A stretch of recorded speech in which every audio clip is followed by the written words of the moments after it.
Сәлем құрметті тыңдарман.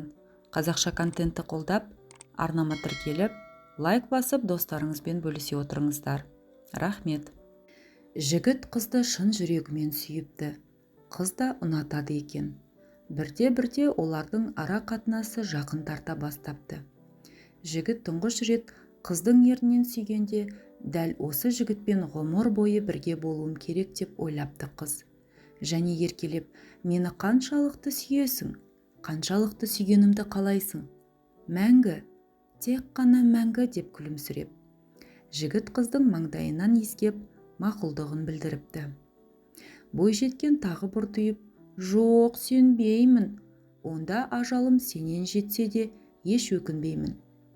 Бұл ойланбастан айтылған уәде еді, және тым ауыр. Олар махаббат байлағалы 3 жыл өтіпті.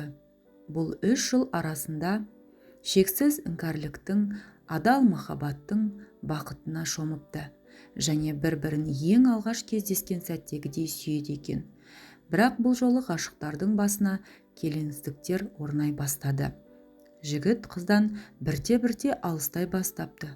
Бұрынғыдай еркелетпейтін, суық мәміле жасайтын болыпты. Бейшара қыздың түсінісуге талпынған кеңестері мен сұрақтары жауапсыз қала берді. Ақыры бір күні жігіт үйге әдемі киінген, шырайлы бір қызды ертіп келіпті. Жігіттің қалыңдығы сонда да өзін алдауға тырысыпты. Және бейғам көңілмен жігіттен, бұл сенің досың ба? Әдемі екен деді. Я, ең жақын досым деді. Қыз ештеңе айтпапты, тек қана күлімсіреп қойыпты да шай дайындауға кірісіпті. Сол сәтте оның ас үйден шыққысы да келмеген. Оның көз жасы жанарынан емес, жүрегінен құйылып жатқан еді. Бұл азабын жігітіне сездіргісі келмеген, өйткені ол жігіттің әлі де өзін жақсы көретініне сенеді екен. Шайдан соң жігіт әлгі қызды жетелеп үйден шығыпты да артына бұрылып, бүгін заттарыңды жиыстырып, ертең бұл үйден көшіп кететін бол. Арудың ақыры шыдамы бітіп, не үшін деп сұрағанда, бұған еш себеп жоқ. Махаббат тұрақсыз сезім.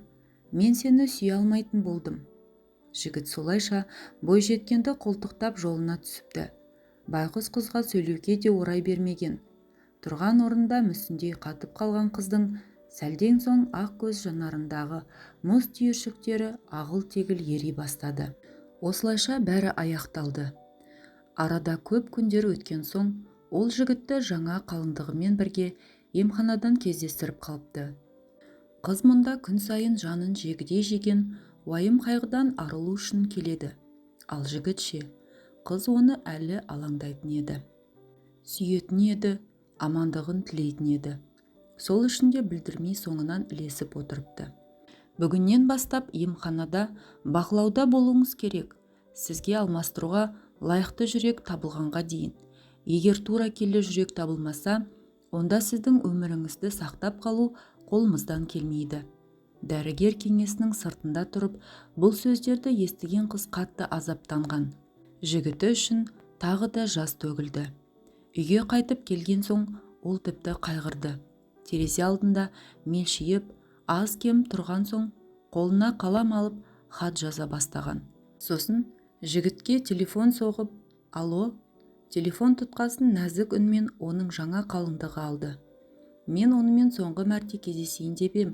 Сенен өтінгенім болсын, тек соңғы рет, тұңғыш рет кездескен бақта оны күтем.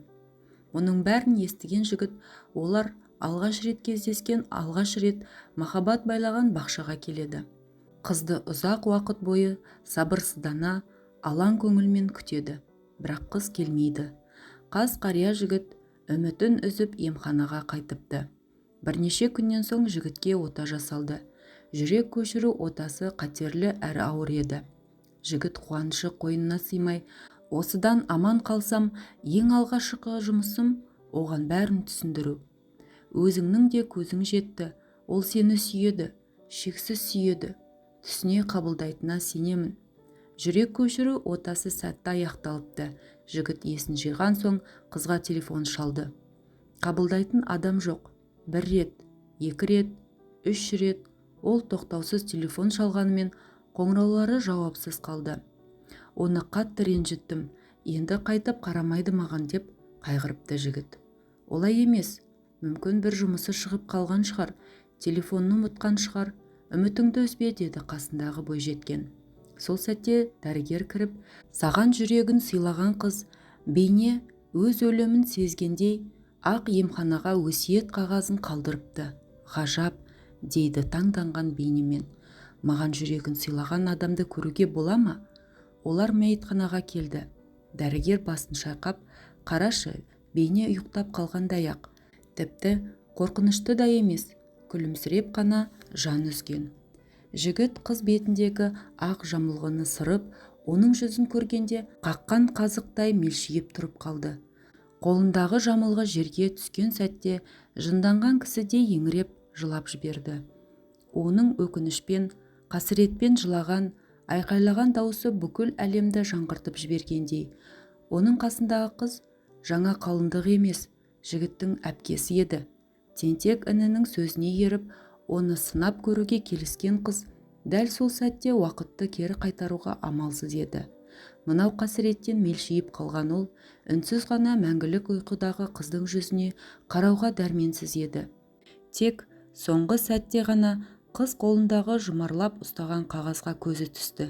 Хатта былай деп жазылыпты: сүйіктім, кешір мені. Мен үшін қайғырма, бақытты болуға тырыс. Сенің әдемі күлкіңді жұлдыздар арасынан көріп тұратын боламын. Екеуміз алғаш кездескен бақшаға шақырған кезде мен де барғанмын.